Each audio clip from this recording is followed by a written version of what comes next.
Every October, the debt ceiling arrives with a flourish, just like baseball playoffs, The Great Pumpkin, and Tony Danza's acting career. This is Jeff Kreisler with this week's Money or Die, because if you're not making money, you might as well die. America has raised the debt ceiling 74 times since 1962. That means this October will be the 75th anniversary of us not meeting our obligations. We're like the Rolling Stones of fiscal irresponsibility. Of course, now House Republicans are taking America hostage with their demands regarding the debt ceiling. See, they're kind of stuck between their base of Tea Partyists who hate government and their other base of stockbrokers who love money. Psst, my money's on money.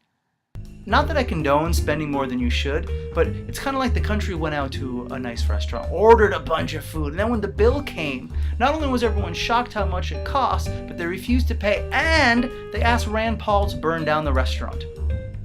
I'm your Tony Danza, your Danza for money. I do what you want me to do. The producers of the third installment of the Atlas Shrugged film have now started a Kickstarter campaign to fund their efforts. Because nothing says rugged individualism like socialist crowdfunding to get a handout in order to make a film the third time. Actually, this installment of the film has a neat capitalist idea. It's about how you are an idiot for bankrolling their film.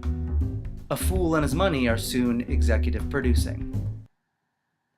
I'm a Tony Danza. The most important scandal you've never heard of took a major step forward this week when the authorities finally brought charges in the Libor scandal.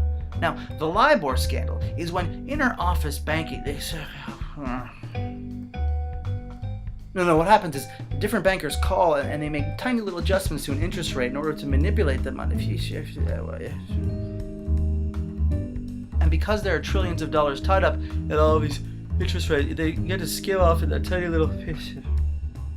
So far, the British financial firm ICAP has been fined $87 million for its role in the Libor scandal.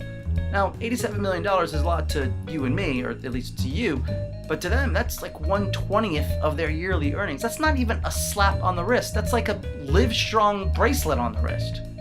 There is a chance, however, that 3 of their executives might go to jail for almost 30 years. By the time they get out, they'll have privatized the license plate industry, they'll made millions by bundling cigarette derivatives, and you don't want to know what they leveraged to get out of solitary confinement. Finally, a couple new studies shine a light on our most important Americans: teenagers and millionaires. The first study suggests that most American teens feel great about their future.